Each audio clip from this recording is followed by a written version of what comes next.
بسم اللہ الرحمن الرحیم۔ السلام علیکم۔ ایک دن آقا دو جہان صلی اللہ علیہ وآلہ وسلم اسلامی لشکر کے ساتھ جہاد کے لیے تشریف لے جا رہے تھے۔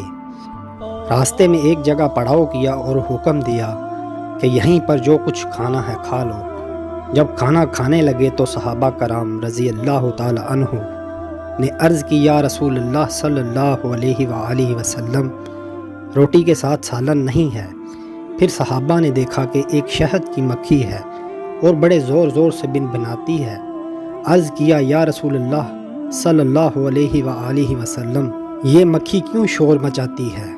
فرمایا، یہ کہہ رہی ہے کہ مکھیاں بے قرار ہیں، اس وجہ سے کہ صحابہ کرام کے پاس سالن نہیں ہے، حالانکہ یہاں قریب ہی غار میں ہم نے شہد کا چھتا لگایا ہوا ہے، وہ ان کو لائیں کیونکہ ہم تو اسے نہیں لا سکتی۔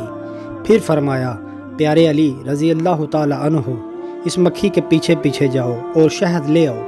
چنانچہ حضرت حیدر کرار رضی اللہ تعالی عنہ ایک چوپی پیالہ پکڑ کر اس کے پیچھے ہو لیے۔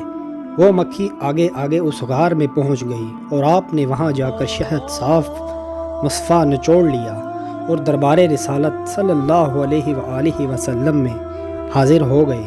سرکار دو عالم صلی اللہ علیہ وآلہ وسلم نے وہ شہد تقسیم فرما دیا۔ جب صحابہ کرام کھانا کھانے لگے تو مکھی پھر آ گئی اور بنانا شروع کر دیا۔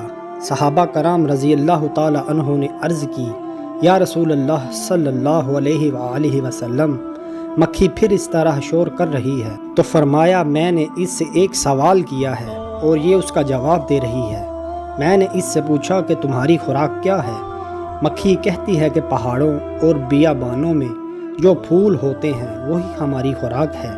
میں نے پوچھا، پھول تو کڑوے بھی ہوتے ہیں، پھیکے بھی، بد مزہ بھی ہوتے ہیں، تو تیرے منہ میں جا کر نہایت شیریں اور صاف شہد کیسے بن جاتا ہے؟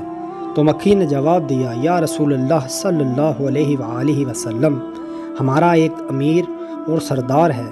جب ہم پھولوں کا رس چوستی ہیں تو ہمارا امیر آپ صلی اللہ علیہ وآلہ وسلم کی ذات مقدسہ پر درود پاک پڑھنا شروع کر دیتا ہے اور ہم بھی اس کے ساتھ مل کر درود پاک پڑھتی ہیں، تو وہ بد مزہ اور کڑوے پھولوں کا رس درود پاک کی برکت سے میٹھا ہو جاتا ہے اور اسی کی برکت و رحمت کی وجہ سے وہ شہد شفا بن جاتا ہے۔ بے شک اللہ اور اس کے سب فرشتے نبی مکرم صلی اللہ علیہ وآلہ وسلم پر درود بھیجتے رہتے ہیں۔ اے ایمان والو، تم مکرم صلی اللہ علیہ وآلہ وسلم پر درود بھیجا کرو اور خوب سلام بھیجا کرو۔